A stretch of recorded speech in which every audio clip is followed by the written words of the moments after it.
Bonjour à tous. Merci Jean-Pierre du coup, pour ton retour sur tout l'aspect DevOps au sein de Scale5. Donc moi je me présente rapidement. Donc je suis Ariel Blanchard, donc team leader à l'équipe. Donc je suis responsable principalement sur le côté donc DevOps infra et industrialisation. Donc je gère principalement aujourd'hui toute l'architecture GCP interne de l'équipe et des différents sites que l'on a, et également l'industrialisation qu'on a aujourd'hui, donc tout ce qui est déploiement, voilà, mise en place des environnements chez nous. Et enfin, en communication constante, voire très très régulière avec l'équipe donc de Jean-Pierre, Scale5. Donc on a une squad qui travaille avec nous au quotidien, avec qui on est souvent en contact, notamment sur Slack, sur pas mal de problématiques du coup liées au cloud. Donc aujourd'hui, l'équipe, donc c'est le premier site média, donc au niveau sportif. Donc c'est un site aujourd'hui qui contient, enfin sur lequel on a aujourd'hui 35 développeurs et 130 journalistes. Donc c'est un chiffre aujourd'hui, enfin c'est un site aujourd'hui qui fait plus d'1 milliard de pages vues par mois, donc en moyenne. Aujourd'hui, on a 2,7 milliards d'utilisateurs par jour, donc on a 1,5 milliard de pages vues par mois.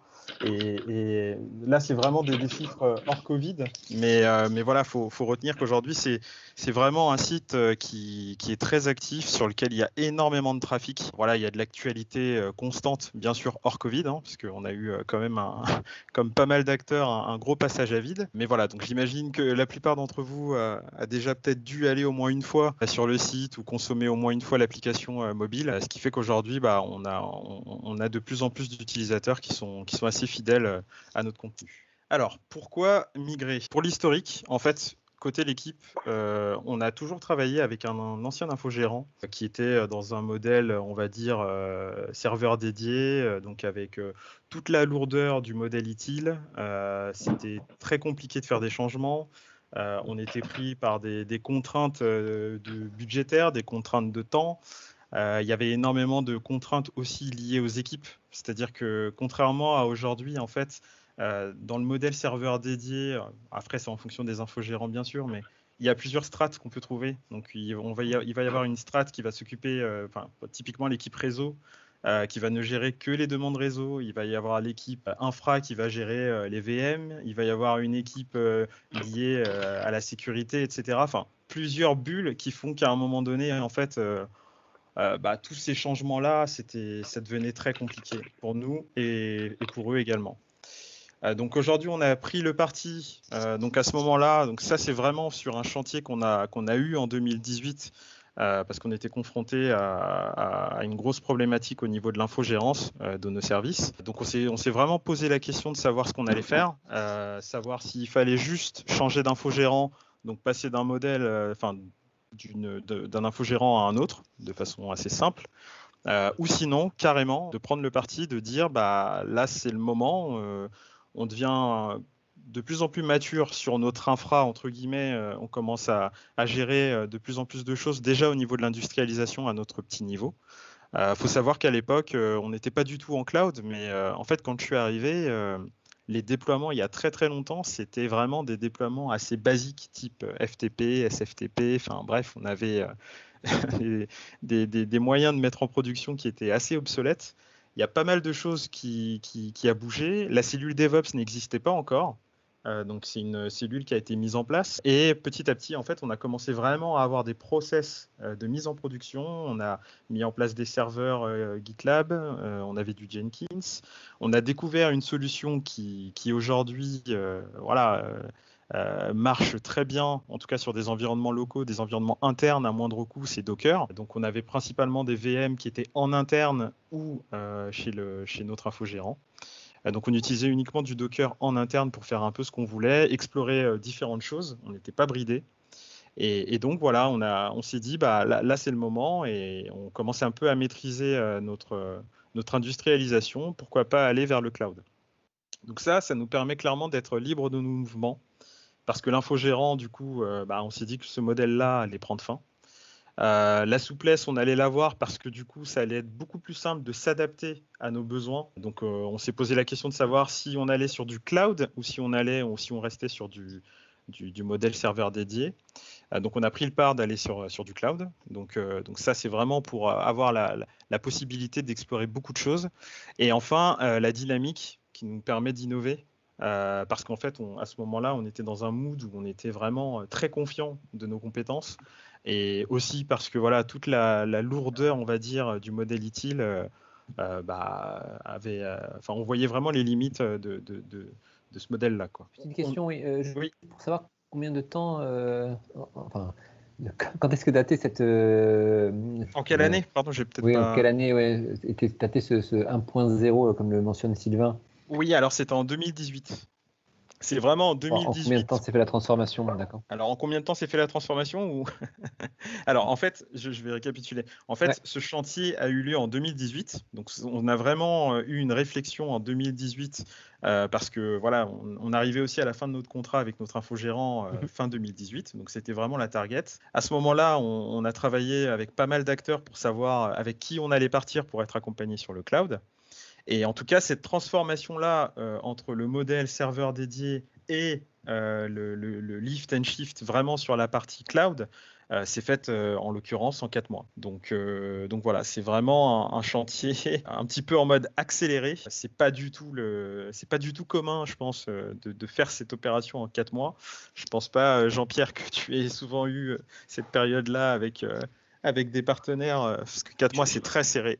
Ouais, c'est très très serré. Tu vois, une architecture qui ressemble un peu à la tienne, ça serait celle de Mister Auto, et on a mis quasiment 9 mois. Donc, Et je pense que c'est voilà. le bon timing. Donc voilà, et puis et à un moment donné, de toute façon, il faut être conscient aussi des compétences qu'on a. Il faut travailler de concert pour essayer d'avancer dans le bon sens et comme il faut. Et c'est là où, effectivement, on a vraiment trouvé le bon acteur pour être accompagné comme il fallait et avoir des propositions de toutes parts pour vraiment faire en sorte que cette migration avance au mieux. Donc voilà, et l'historique qu'on avait, parce que évidemment sur 4 mois, c'est déjà très peu, mais sans les difficultés d'à côté, c'est pas drôle. Donc en fait, on a un gros système de fichiers, donc un filer qui était un étape qui héberge énormément de fichiers statiques qu'on a chez nous. Donc aujourd'hui, il y en a de moins en moins, mais voilà, c'est vraiment un gros point qu'on a sur notre infra. Et ça, c'était très compliqué à gérer parce qu'en fait, il fallait faire un transfert de fichiers vers la nouvelle infrastructure, donc Google. Et donc, quand on a un infogérant qui voit tout ça un peu d'un mauvais œil, ça peut complexifier les choses. Donc voilà, c'était l'une des plus grosses difficultés qu'on a eu à gérer. Et la plus grosse problématique aussi, c'était de faire une bascule donc en zéro downtime. Et c'est là où vraiment il fallait être très très très bon sur toutes les petites tâches à faire, à mettre en place, les choses à déployer en amont, les applicatifs à mettre à jour pour pouvoir les déployer. Enfin bref, il y a eu beaucoup de choses de travail de fait pour faire en sorte de ne pas avoir du tout d'interruption de service pour cette bascule. Alors comment on s'y est pris? Il y a beaucoup de choses qui ont changé. Donc on s'est posé, on a regardé l'architecture qu'on avait chez notre infogérant. On a regardé ce qu'on allait garder, ce qui était utile par rapport à ce qu'on allait utiliser sur le cloud. Donc je ne vais pas revenir sur tous les composants là parce que c'est un peu... voilà, il y a vraiment beaucoup de choses, mais on a quand même une énorme quantité de services parce qu'on a des partenaires qui viennent se greffer sur nos SFTP pour nous faire des dépôts de fichiers, notamment pour les lives de l'équipe. Voilà, donc on a des partenaires qui nous envoient des résultats sportifs. On a énormément de serveurs. Donc à l'époque, on est passé à 38 serveurs sur GCP. Donc on avait vraiment pas mal de choses chez nous. Donc en fait, on a découpé tout ça en plusieurs bulles sur le projet Google pour justement essayer d'avoir une architecture clean. On a revu nos applicatifs pour faire en sorte de vraiment essayer de peut-être avoir des machines un peu plus grosses, mais d'avoir beaucoup moins de machines.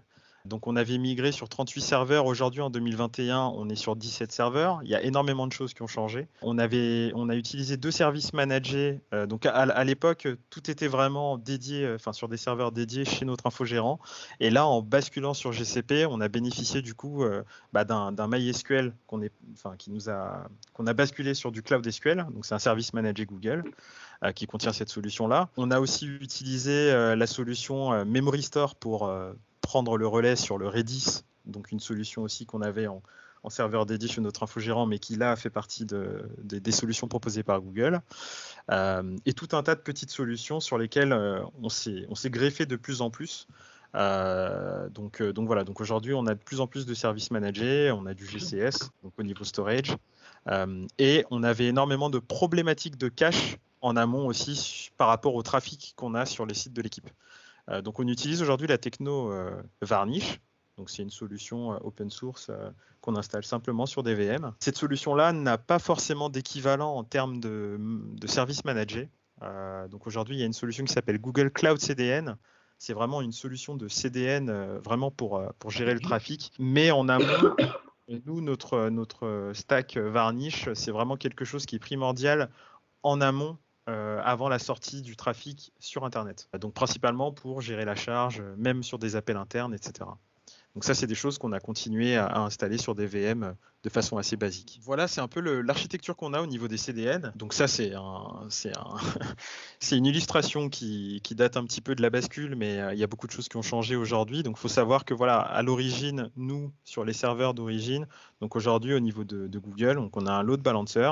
Quand les requêtes arrivent, le load balancer passe le trafic à notre solution Varnish, qui nous permet de redispatcher ça en fait sur tous les instances groupes qu'on a chez Google.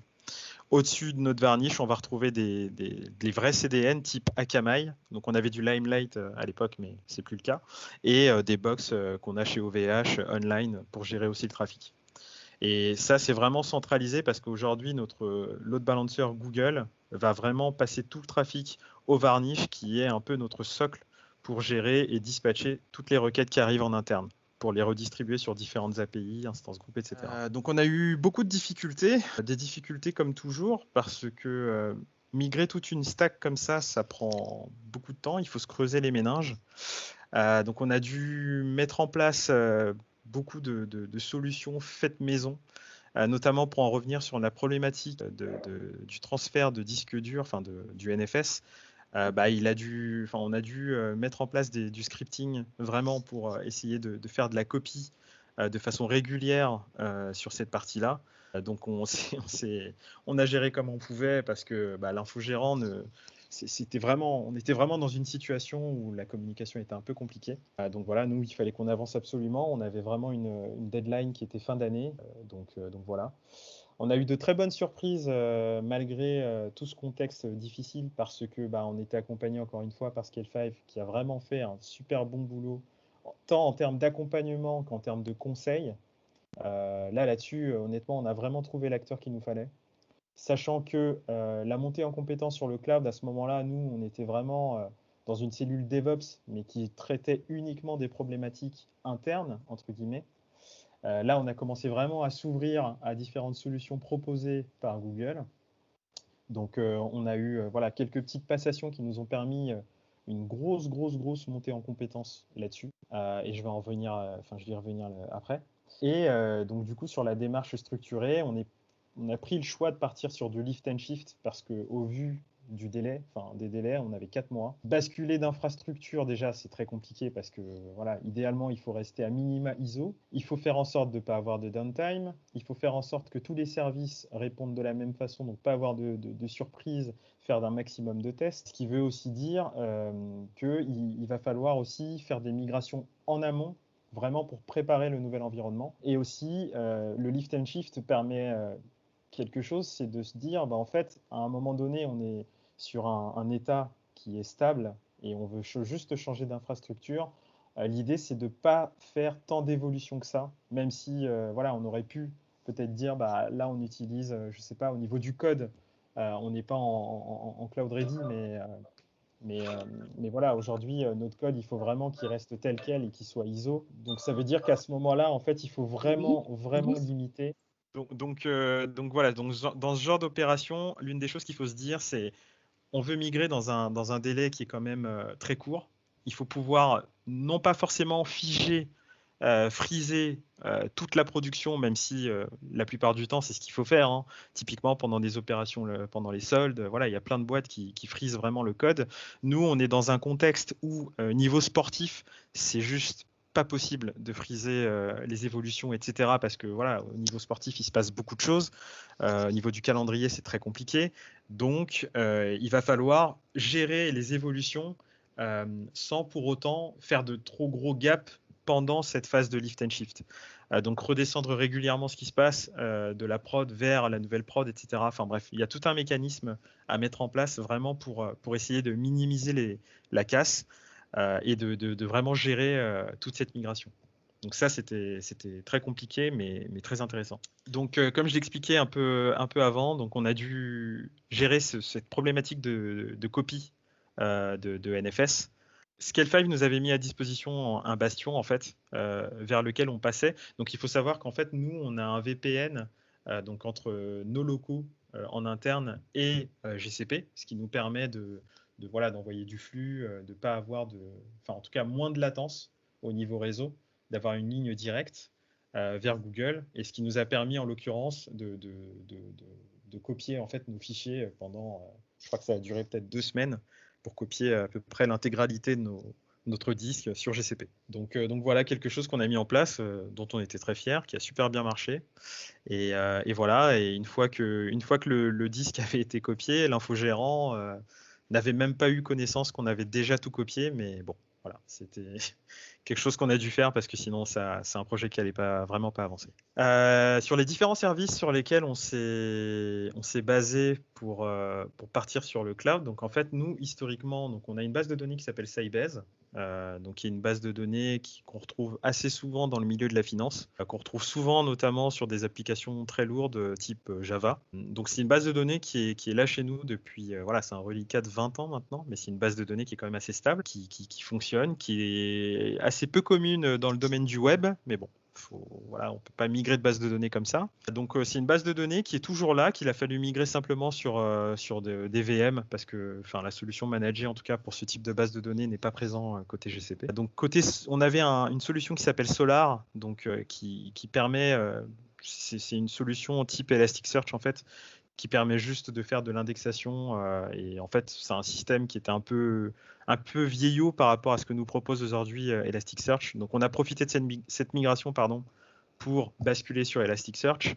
Donc Elasticsearch, il n'est pas du tout installé en mode managé. Là encore, c'est vraiment des solutions, comme le disait tout à l'heure Jean-Pierre. En fait, il faut faire attention à une chose quand on veut aller sur du cloud, c'est qu'il y a beaucoup de solutions proposées par les cloud providers, mais il faut derrière vraiment analyser les coûts pour voir si c'est vraiment rentable ou pas. Parce que ça, c'est un aspect qui est très, très important. C'est vraiment avoir le nez dans la consommation de ce qu'on a chez nous. Et partir sur des solutions managées, c'est bien parce que derrière, il y a toute la partie support qui est déjà gérée par Google.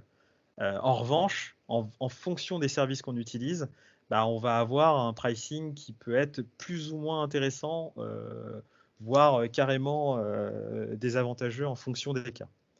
Donc voilà, nous on a pris le parti d'installer du Elastic sur des VM en fonction de notre usage. Encore une fois, c'est en fonction de l'usage. Si ça nous suffit, et au niveau des coûts, on s'y retrouve. Donc il y avait vraiment pas de problème là-dessus. Sur la solution Redis, comme je l'ai dit avant, on est parti sur du Memory Store. Donc Memory Store qui est la solution Redis managée de Google. Là, encore une fois, ça dépend vraiment des coûts par rapport à ce qu'on en fait. C'est quand même une base qui est quand même assez critique chez nous. Toute cette gestion de cache au niveau applicatif. Et c'est là où on a vraiment décidé de partir sur une solution managée pour gérer tout le support, etc. Et gérer aussi la redondance. Parce que ça aussi, c'est important. C'est que voilà, Google met à disposition des services managés et met également des solutions en termes de répartition, en termes de fallback, si jamais il y a des soucis d'une zone à une autre. Enfin bref, il y a beaucoup de choses qui sont possibles. Donc, on a vraiment essayé d'explorer un maximum de choses dans le temps imparti. On avait une vieille solution qui s'appelait CouchDB, donc c'est du NoSQL qu'on a migré vers du MongoDB. Donc ça, pareil, c'est une solution qu'on a mis sur une VM.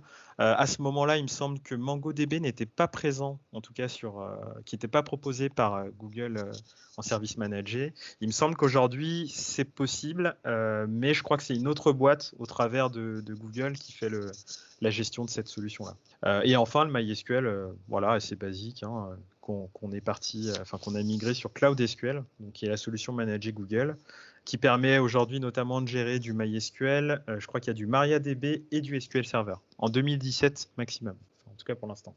Donc voilà un peu les bascules qu'on a faites. En termes de démarche, donc comme je le disais, Think Big, Act Small. Donc l'idée, c'est vraiment de réfléchir à l'infrastructure, à ce qu'on peut apporter, surtout sur le délai. Encore une fois, c'est très important parce que dans ce délai-là, on ne peut pas se permettre de faire beaucoup de choses. Et voilà, on aimerait mettre beaucoup de choses en place, essayer de refactoriser beaucoup de choses, mais encore une fois, l'idée principale, c'était vraiment de faire une migration ISO. Donc voilà, il faut vraiment essayer de réfléchir à tous les aspects possibles et de voir ce que peut nous apporter le cloud. Donc ça veut dire aussi beaucoup d'industrialisation, beaucoup de tâches automatisées.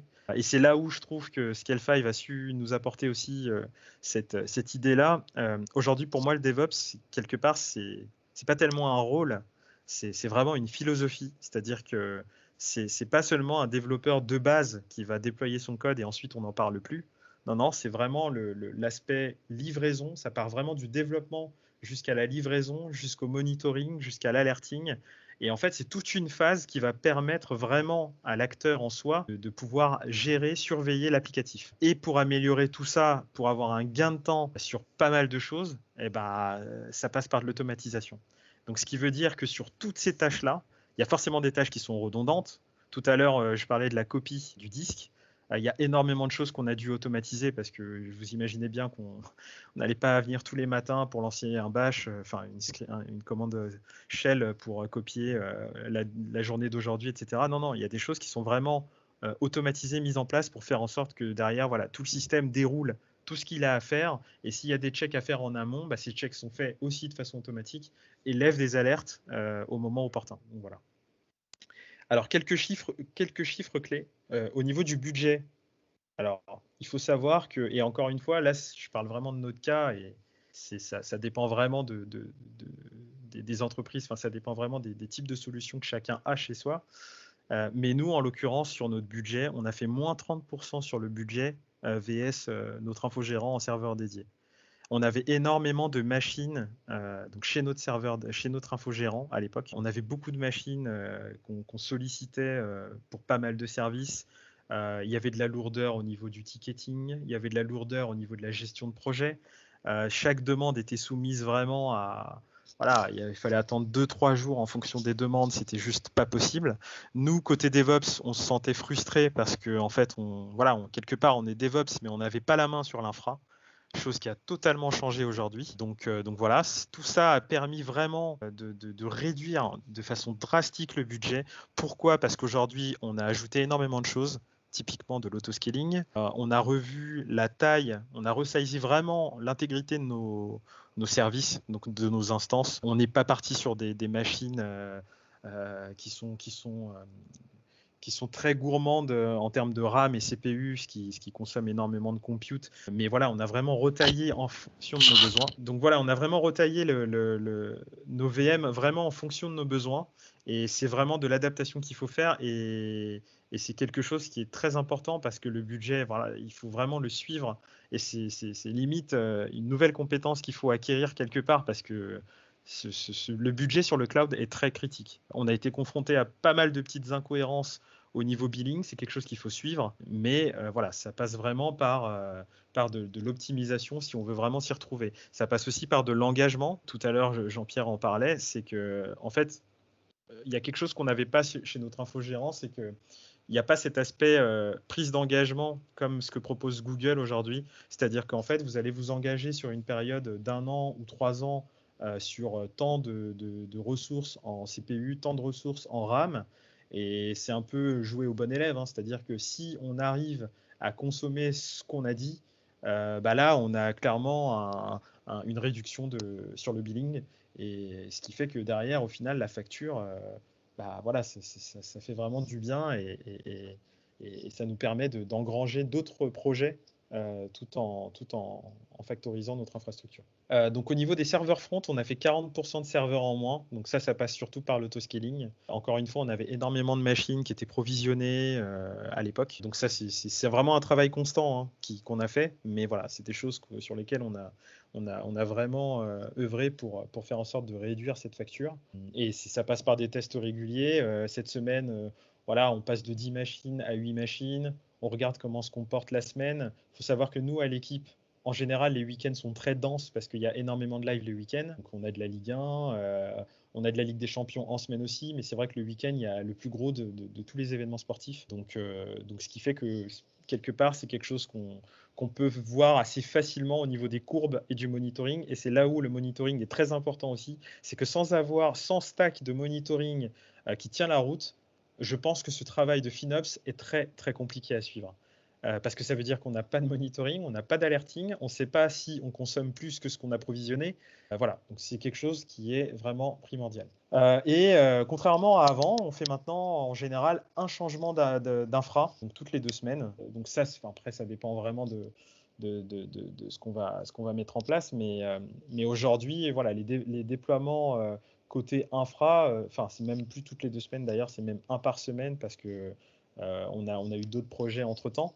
Mais voilà, on est vraiment passé sur un modèle de déploiement peu régulier par rapport à avant, parce qu'avant, on avait énormément d'incidents, parce qu'il y a des choses qui n'étaient pas forcément managées, où il y avait de l'alerting qui fonctionnait de façon un peu bancale. Maintenant, voilà, on a vraiment une maîtrise là-dessus qui fait qu'on est carrément plus serein. Sur les différents chiffres encore, donc au niveau du monitoring Scale 5 et de la console GCP aujourd'hui, c'est quelque chose qui est mis en place, qui est stable, qui est complet. C'est vraiment qualitatif et le monitoring, il est très souple. C'est-à-dire qu'on peut l'adapter vraiment à tout ce qu'on fait. Alors aujourd'hui, c'est une bonne pratique, c'est surtout Scale 5 qui nous a insufflé ces bonnes pratiques-là, mais quand on démarre des nouveaux services aujourd'hui, par défaut, en fait, ils ont mis une stack de monitoring en place. Ce qui fait que dès qu'on a, par exemple, je ne sais pas moi, un nouveau projet qui va démarrer et qu'on doit provisionner de nouvelles machines, de nouvelles VM, en fait, le monitoring sera déjà embarqué dans les solutions. Et ça, c'est vraiment pratique parce que du coup, voilà, une fois que le monitoring est défini, derrière, on peut le dérouler un peu à toutes les sauces sur tous les services et ça fonctionne très bien. Donc au niveau des livraisons applicatives, donc on a du plus et du moins. C'est plus lié vraiment au nombre de déploiements qu'on fait aujourd'hui. Comme je disais, on est plus dans une maîtrise par rapport aux livraisons applicatives. De notre côté, on a fait énormément d'industrialisation liée à l'infra. Donc là-dessus, on a vraiment fait un gain et on est carrément plus autonome, encore une fois, par rapport à l'infogérant qu'on avait avant, sur lequel on avait besoin de faire des tickets de façon régulière, sur certaines modifications qui paraissent très mineures, typiquement ajouter une variable d'environnement dans un projet. Voilà, il fallait faire un ticket là-dessus. Non, aujourd'hui, on ne peut pas se permettre d'attendre autant de temps. Des fois, on pouvait attendre 2 à 3 jours uniquement pour une demande, parce que derrière, il fallait solliciter soit une équipe réseau, une équipe infra, une équipe système. Et voilà, c'est vraiment la lourdeur du modèle d'avant et qu'on ne retrouve plus aujourd'hui. La réactivité et la proximité. Donc, quand on a fait cette bascule, on avait en moyenne 15 tickets par semaine. Là, on est à beaucoup moins. On est tombé entre 5 et 4, je pense. Et l'avantage aujourd'hui, c'est que comme on est au plus près de l'infra, en fait, au niveau ticketing, il y a clairement eu une baisse. Il y a clairement eu une baisse parce qu'on a aussi revu l'industrialisation. Aujourd'hui, les développeurs sur certains projets sont autonomes. Donc nous, le principal, c'est qu'on a du monitoring et de l'alerting qui est branché. Donc derrière, il n'y a pas de problème au niveau du suivi. Donc aujourd'hui, le succès, c'est qu'on a acquis une confiance technique majeure. On n'est plus frileux du tout par rapport à l'infra, par rapport à notre infogérant. Et encore une fois, là, c'est vraiment le but de cette collaboration qu'on a avec Scale 5, c'est que derrière, comme je le disais, il y a une collaboration qui est vraiment bienveillante par rapport à nos problématiques. Ils ont su s'adapter par rapport à nos problématiques parce que trouver un acteur à qui on dit ouais, il faut qu'on bascule sur le cloud, mais par contre, c'est zéro downtime. Vu la lourdeur, l'architecture qu'on avait, franchement, c'était très compliqué, mais on a su le faire parce qu'on a avancé ensemble. Donc là-dessus, il faut vraiment trouver un acteur avec qui voilà, ça match vraiment bien dès le début, sinon ça devient très compliqué. Les process deviennent très lourds. Et là-dessus, on a vraiment pu avancer comme il fallait. Et nous, aujourd'hui, on essaye de plus en plus, et c'est le but, de monter vraiment en compétence sur le cloud, sur l'infra, pour faire en sorte que justement Scale5 nous accompagne, mais puisse être là vraiment en mode pompier, si vraiment il se passe quelque chose qu'on n'arrive pas forcément à maîtriser, tout en avançant, puisque eux aussi ont des problématiques, hein, évidemment, comme tout le monde, mais l'idée c'est que vraiment chaque entité puisse avancer sur ces différents chantiers sans forcément revenir tous les 4 matins pour des problématiques assez basiques. Non, aujourd'hui on a une cellule DevOps qui est là pour gérer l'infra, pour faire les changes. Si on est confronté à des problématiques qu'on ne maîtrise pas encore sur le cloud, là, on fait un point avec Scale5, on se fait accompagner, on entame des travaux pour vraiment essayer de gérer ça au mieux. On prend de la compétence derrière nous pour essayer de monter en compétence et de le faire nous-mêmes à l'avenir. Et c'est vraiment un point important, c'est que c'est bien de monter sur du cloud. Après, ça dépend vraiment des entreprises, encore une fois, et de la philosophie de chacun. Mais je pense qu'à partir du moment où on se dit qu'on veut aller sur du cloud, si on a les ressources nécessaires, il faut se dire que l'idéal est vraiment d'avoir des gens qui puissent monter en compétence sur ce créneau-là pour devenir autonome. Si demain il se passe quoi que ce soit avec Scale5, ce qui ne sera pas le cas évidemment, mais en interne, on aura quand même cette compétence-là de se dire, voilà, aujourd'hui on est peut-être arrivé au bout de Google, peut-être passer sur du AWS ou peut-être passer sur du Azure, enfin bref, on aura déjà cette compétence-là quelque part pour avoir la notion de comment on appelle ça, de comment fonctionne un cloud provider et de se poser vraiment les bonnes questions liées à cet écosystème qui est très particulier pour voilà, permettre de faire une bascule, de tester d'autres choses. Voilà, il faut vraiment essayer de mettre les compétences là-dessus pour monter toute l'équipe, en tout cas vers le même objectif qui est de gérer vraiment l'infrastructure tout en gérant le côté financier en ayant un équilibre parfait, on va dire, même si c'est jamais parfait, mais d'avoir un minimum de coûts embarqués sur la mise en place de toutes ces solutions-là. Donc depuis le Move to Cloud, qu'est-ce qui s'est passé? Donc aujourd'hui, l'équipe DevOps, comme je le disais, on est devenu très autonome. Il y a énormément de choses qu'on fait par nous-mêmes aujourd'hui. On sollicite Scale5 vraiment sur des problématiques type projet où on essaye de les déranger le moins possible sur des problématiques liées à Google, étant donné qu'ils sont très proches de Google sur différentes features et qui ont forcément un point de enfin même je sais pas, peut-être 10 points d'avance sur nous par rapport à ce qui se passe chez Google. Donc on a mis en place de l'autoscaling sur énormément de services, voire quasiment tous.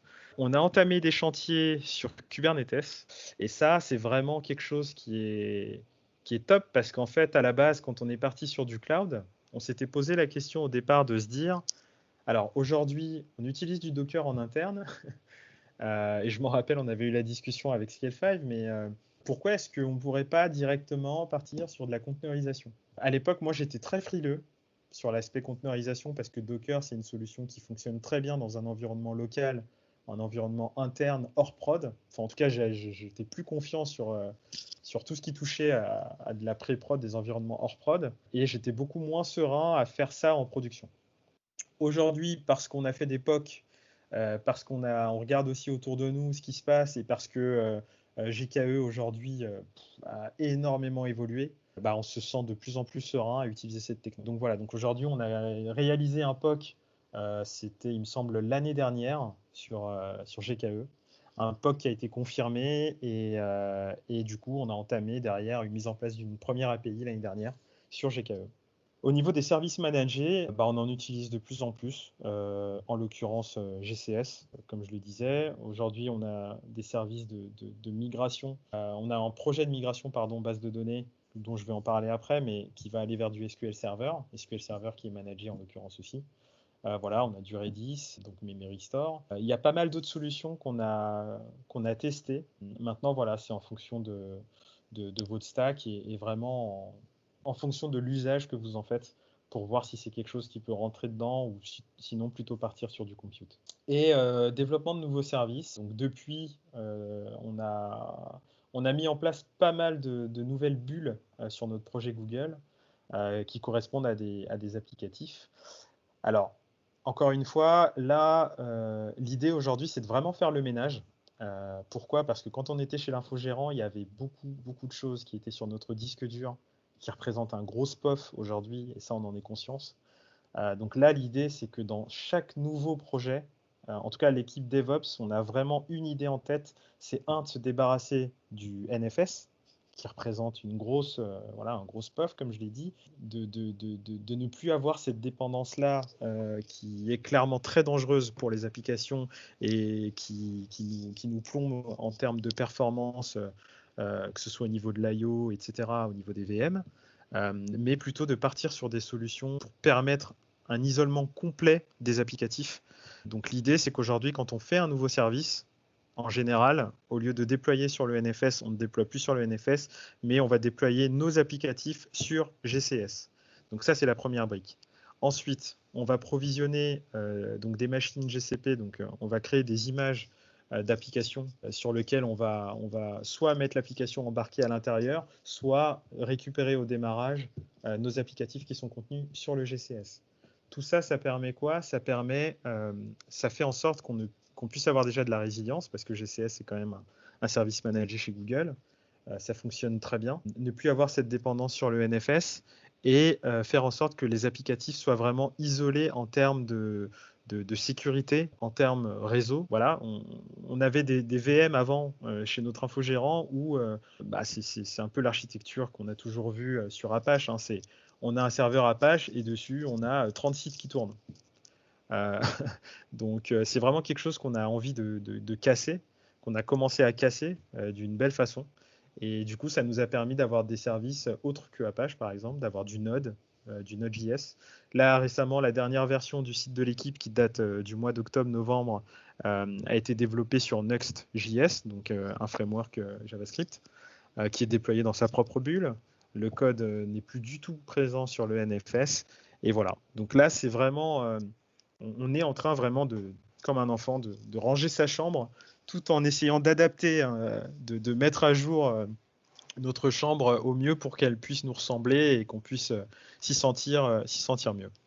Donc voilà un peu les chantiers qu'on a en ce moment, qui sont constants, mais sur lesquels on avance de tous les jours. Enfin, aujourd'hui, on est sur un déploiement prod infra par semaine. Donc tout à l'heure, c'était ce qu'on avait à l'époque. Mais aujourd'hui, voilà, on fait assez peu de déploiements en vrai, parce qu'on est surtout en mode projet quand on est sur GCP. Donc les déploiements infra, en fait, il n'y en a pas tant que ça, étant donné que c'est quand même des environnements qui sont assez figés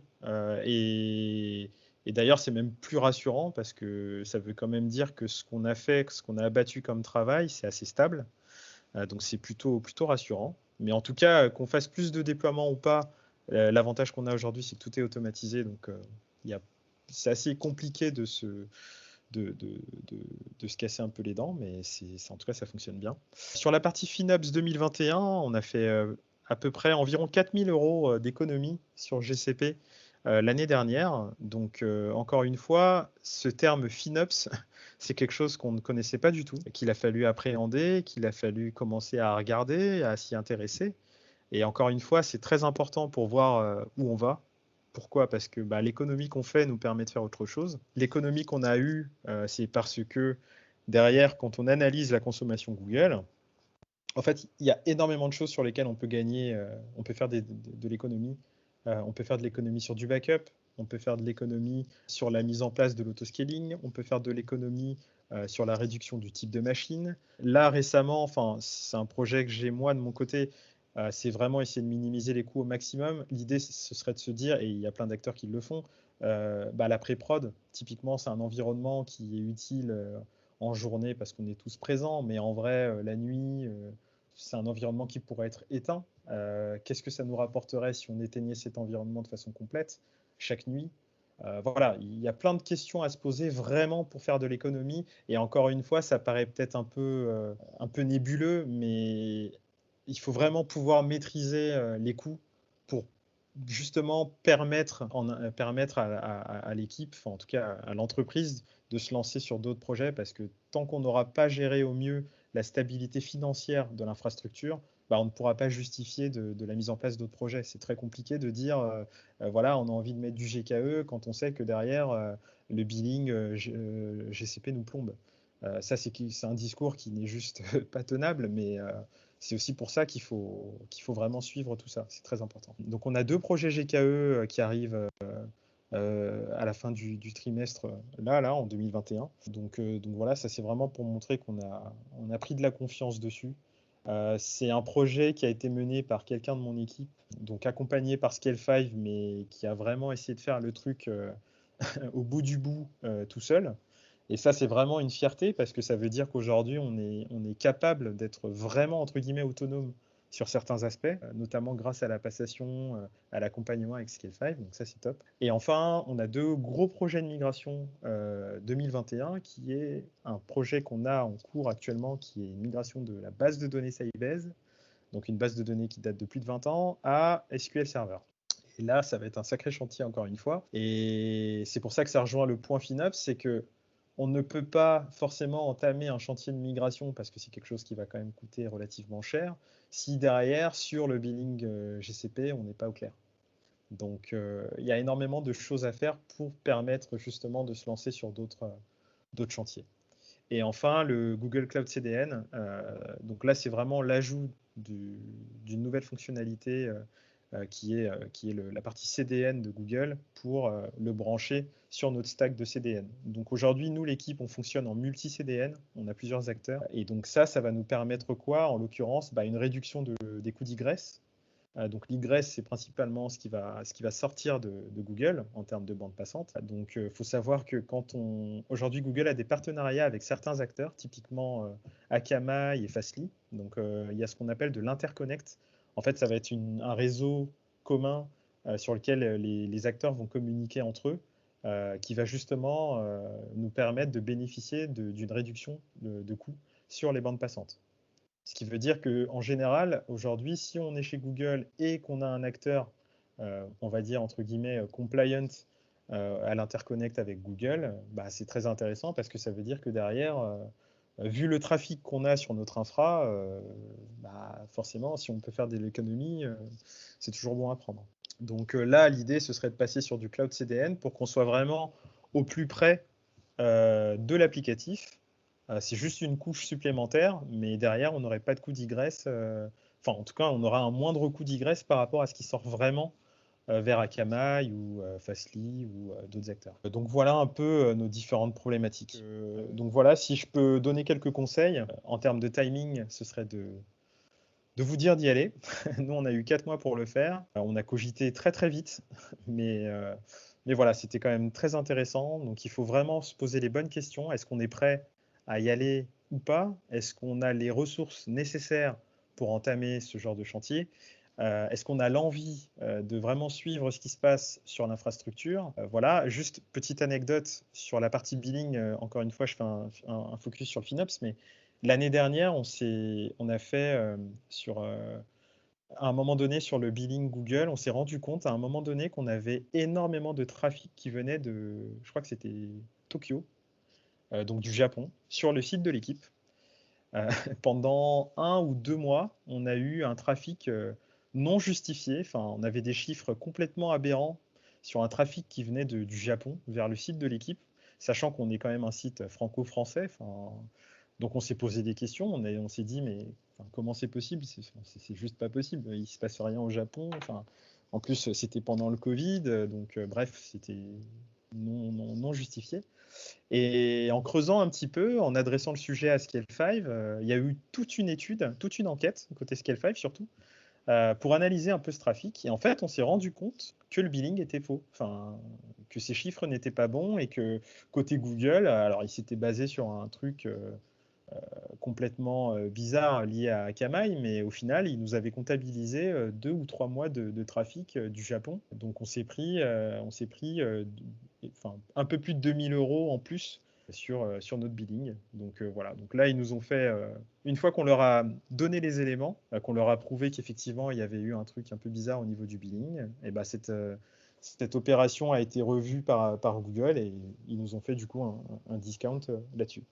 Donc c'est vraiment pour prouver que voilà, le FinOps, c'est vraiment un nouvel enjeu et qu'il faut vraiment, vraiment faire attention à ce qui se passe sur la plateforme parce qu'on peut se retrouver vraiment du jour au lendemain avec un billing qui peut totalement être délirant. Donc il faut vraiment avoir conscience de ça sur le cloud. Encore aujourd'hui, dernier exemple, on a beaucoup de partenaires qui travaillent avec nous. Et en fait, quand aujourd'hui on met en avant un partenaire sur le site de l'équipe sur lequel le trafic va être dirigé, bien souvent, on prévient quand même les partenaires pour leur dire, voilà, on a quand même énormément de visites par jour, essayez de faire attention. Et très récemment, il y a eu un partenaire qui est sur Amazon, qui n'a pas forcément de solution de cache, de CDN, etc., qui a eu un coup de bande passante juste délirant aussi, parce que côté AWS, c'est des choses qu'il faut pouvoir gérer, il faut mettre des briques en place pour essayer d'amortir tout ça. Donc voilà, c'est vraiment essayer de maîtriser au maximum les coûts, mais ça demande de l'accompagnement,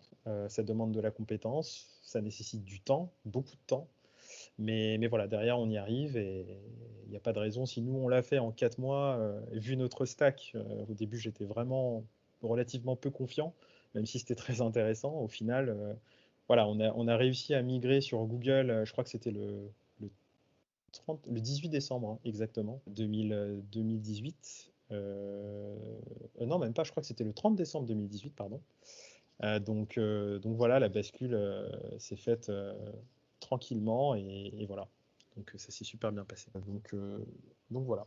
Je ne sais pas si vous avez des questions. Mais merci beaucoup à Rio. Il y a deux questions là dans la conversation. Corinne qui parle bilan carbone. Est-ce que vous avez mesuré l'économie en termes de bilan carbone par rapport à l'ancien système? En termes de bilan carbone, en termes de bilan carbone, non, clairement, on n'a pas mesuré l'économie, mais en l'occurrence, aujourd'hui, en tout cas, on a beaucoup moins de machines qui sont sollicitées. Donc je pense que si on devait faire un bilan carbone, au vu du nombre de serveurs qu'on a décommissionnés, je pense qu'on serait plutôt pas mal, clairement. Ok. Et Abdel Nasser qui disait quels paramètres principaux à considérer pour un assessment économique? Alors, c'est-à-dire quels paramètres principaux à consider pour un Abdel assessment Nasser, économique? si tu veux préciser. Oui, je comprends que la question peut être un peu bateau.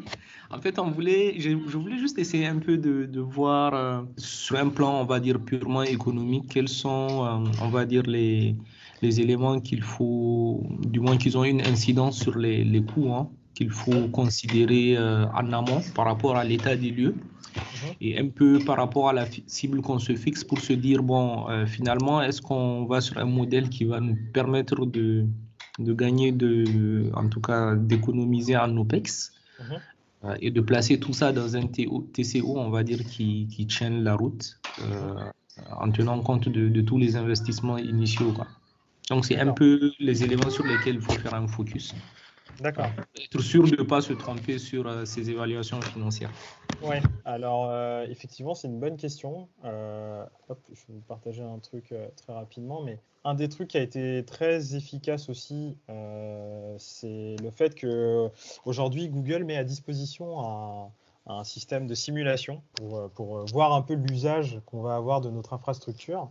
Donc là, je suis sur la page, donc c'est Google Cloud Pricing Calculator. En fait, c'est un outil, alors après on peut se baser sur d'autres choses, mais qui peut être très révélateur sur le type de consommation qu'on va avoir en termes de billing, sur le nombre de machines, le nombre de services sur la plateforme. Voilà, donc il faut vraiment essayer je pense le premier exercice à faire, c'est essayer de transposer l'infrastructure à date vers une infrastructure GCP avec des services équivalents, pour vraiment voir combien ça nous coûte aujourd'hui si on est en mode mirroring sur GCP. Et à partir de là, derrière, en fait, c'est plus des opérations à faire au quotidien. Tout à l'heure, je parlais d'auto-scaling. C'est le genre d'opération aujourd'hui qui a un gain économique monstrueux, parce qu'en fait, avant, on avait 12 machines pour un service, par exemple. Aujourd'hui, on n'en a plus que 3 ou 4. En fonction des événements du calendrier, on va avoir plus de machines ou pas. Mais voilà, c'est comment on appelle, des process, des petites techniques qui permettent justement une optimisation financière non négligeable.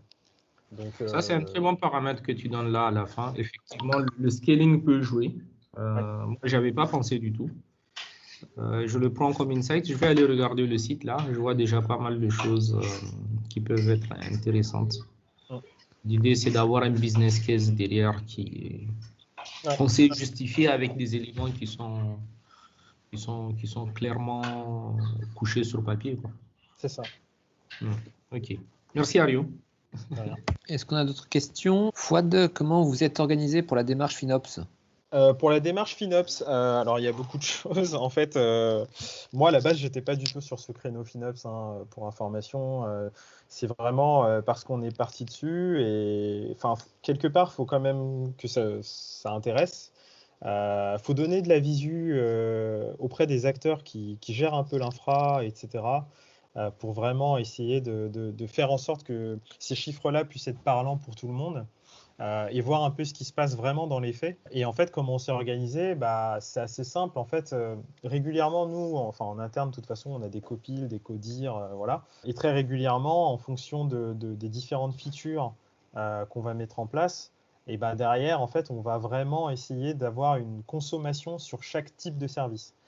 Jean-Pierre en parlait tout à l'heure sur les labels. Au niveau billing, aujourd'hui, il y a clairement un truc, alors moi j'adore, c'est côté GCP, c'est le fait qu'en fait on puisse mettre des labels sur différentes ressources côté Google. Donc typiquement, un exemple tout bête, mais là, le site de l'équipe, la dernière version qu'on a mis en place, et maintenant tous nos services sont comme ça, mais on a mis vraiment des labels sur tous nos services qui permettent de nous montrer au quotidien quelle est la conso sur tel type de service. Et comment ça s'organise, bah derrière, je pense qu'il faut suivre ça en mettant des points assez réguliers pour déjà monter en compétence avec des gens qui connaissent. Donc nous, on a monté des points avec Scale5. Et derrière, essayer de voir un peu toutes les choses qui sont possibles de faire vraiment pour essayer déjà de comprendre le billing, qu'est-ce que je paye concrètement, qu'est-ce que je consomme, et ensuite de se dire, bah, en fait, si je joue sur ça, l'autoscaling, on en parlait, sur l'engagement, qu'est-ce que ça peut me faire comme économie. Donc voilà, mais c'est quand même quelque chose à mettre en place, je pense, assez régulièrement. Il faut peut-être se faire des points mensuels pour essayer de suivre tout ça et vraiment d'essayer de se mettre dedans. Et voilà. Et dernière info, on a aussi de l'alerting disponible sur la partie billing, ce qui veut dire qu'en fait, aujourd'hui, on pourrait dire, bah, je sais pas, moi, sur une bulle, j'ai un site. Sur mon site, à partir du moment où je suis aller à 70%, 80% de mes estimations de mon budget sur ce projet-là, et bah, tu me sonnes une alerte pour que je puisse voir un peu ce qui se passe. Et ça, c'est possible aujourd'hui. Typiquement, sur GCS, c'est du cloud storage, hein, c'est juste du stockage. Il n'y a pas de raison pour qu'on se retrouve avec un billing de plus de 1000 euros par mois. Donc ça, par exemple, j'ai mis une alerte dessus. Alors pas à 1000 euros, mais un peu moins. Mais pour qu'on puisse avoir des alertes concrètement pour nous dire à un moment donné, bah, je sais pas, il y a un truc qui n'est pas normal. L'Igresse, on aurait pu le faire dessus. Ça, on ne l'avait pas fait pour l'anecdote sur l'Igresse, mais on pourrait faire un truc dans le genre là. Se dire qu'en Igresse, chaque mois, idéalement, il faudrait que j'ai, je sais pas, 5000 euros en bande passante. Le mois prochain, j'ai une alerte parce que je suis à 9000 euros. Qu'est-ce qui se passe? Donc, enfin voilà, il y a plein de choses qui sont possibles, mais c'est quelque chose vraiment à faire assez souvent, de façon mensuelle. Il faut vraiment se faire des points assez réguliers. Ok. Merci. Est-ce qu'on a d'autres questions? Ouais, Fouad, toujours, c'est ça? Quel est le rôle de l'urbaniste dans un chantier cloud? Parce qu'effectivement, c'est le public que vous avez en face de vous aujourd'hui. Donc, Jean-Pierre ou Ario? Ouais, je peux commencer. J'ai envie de dire le premier, c'est qu'il connaît parfaitement son écosystème applicatif et son patrimoine applicatif. Donc, ça lui permet déjà de driver. C'est-à-dire que nous, on va amener la maîtrise des composants techniques. On amène une maîtrise de comment on opère une migration sur un cloud et comment profiter de cette occasion. Et on l'a évoqué, mettre du DevOps, sur l'infrastructure, etc. Mais vous, sans vous, et cette connaissance en fait parfaite de votre existant, on a une chance sur 3 de prendre la bonne direction. Et déjà, vous avez ce rôle de driving, de challenger nos hypothèses parce que vous connaissez votre historique. Et à la fois, d'accepter d'être challengé aussi parce qu'il va falloir quitter ce que vous aviez l'habitude de faire pour aller vers l'autre. Donc voilà. Typiquement, Ariol, sur une partie du setup, ou en tout cas du lancement, de la phase d'avant-projet, il a été un peu, il l'a évoqué tout à l'heure, il connaît parfaitement son infra et il a rejeté la partie Kubernetes, il nous a indiqué comment lui il voyait la partie frontale avec les varnishes, ça, il a dit ça on n'y touche pas, ou quelques éléments là. La partie filer, on a mieux compris ce qu'il y avait dedans. Et donc voilà, ce conseil-là, il est primordial. Ça, c'est pendant la phase de lancement ou d'avant-projet. Et puis, il y a aussi tout ce que cela veut dire comme modification dans les outils de sécurité, dans les droits des IAM, qui peut faire du code, comment on le fait, quels sont les outils que vous utilisez, est-ce que vous avez un repo, est-ce que vous... Enfin, voilà, tout ce qui est autour en fait, de la migration à proprement parler, finalement, j'aime bien, c'est un peu là aussi où vous allez donner votre point final et vous allez agiter les idées.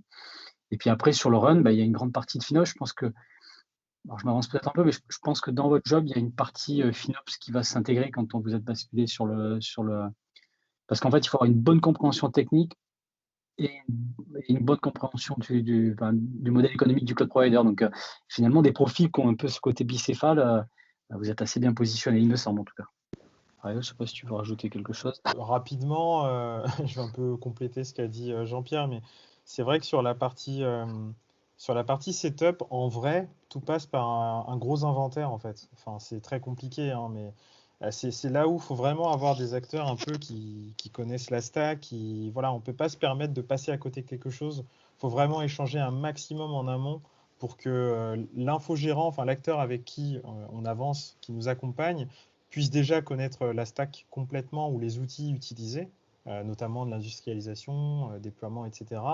Et qu'on puisse aussi restituer vraiment les différentes briques pour essayer de les j'allais dire de les mirorer, mais ça se dit pas, mais de faire en sorte qu'elles soient, de les représenter de l'autre côté sur le cloud, pour vraiment essayer d'avoir une architecture voilà, comparable entre le serveur dédié dans notre cas et le cloud.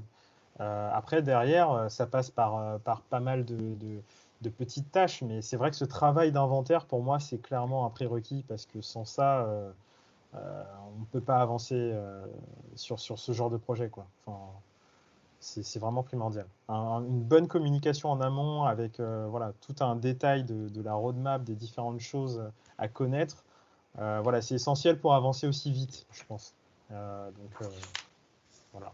Encore une question de Sylvain sur la partie sponsoring et implication du board dans ce type de transformation. Quelle a été l'implication des sponsors pour se transformer? Je te laisse parler à l'arrivée et puis je donnerai peut-être deux insights, Ouais. deux visions différentes. Quelle implication sponsoring de votre board dans ce type de transformation? C'est principalement la décision déjà de partir ou non. Parce qu'en vrai, derrière, moi, je ne suis pas forcément le décisionnaire là-dessus. Donc, il faut convaincre, il faut voilà, montrer que c'est quelque chose sur lequel on peut aller. Mais je pense que l'implication passe aussi par une explication complète sans être trop nébuleux. Alors moi, j'ai encore le côté tech quand je parle, mais bon, j'essaye au maximum de faire en sorte de vulgariser les choses pour que tout le monde puisse comprendre un peu les enjeux. Voilà, d'essayer de montrer aussi aux gens qu'aujourd'hui, le cloud, c'est pas forcément quelque chose qui n'est que pour les startups, qui n'est que pour ceux qui font bien les choses, etc. Non, il y a beaucoup de choses qui sont faisables. Nous, on a énormément de legacy, on en a beaucoup moins aujourd'hui, mais honnêtement, la migration s'est bien passée aussi parce que on était dans un mood où on avait fait valider, fait entendre certains points en interne. Donc, je pense que voilà, la communication, encore une fois, est primordiale. Il faut vraiment essayer de montrer tout ce qui ne va pas, tout ce qui peut être amélioré, pour justement faire en sorte que tout le monde puisse participer à cette transformation. Pour intervenir juste en deux phrases sur ce sujet-là, il y a des boards en fait qui, du moment qu'on parle de cloud public, ont encore des craintes parce que c'est pas leur univers, des boards, ils ont d'autres préoccupations et d'autres sujets et qui vont un peu s'arc-bouter soit parce que c'est des cloud providers américains, mais on l'a évoqué tout à l'heure, pour l'instant on n'a pas encore la chance d'avoir l'équivalent en Europe, et soit parce que pour des problématiques de sécurité. Donc déjà il y a un rôle ici il faut réassurer.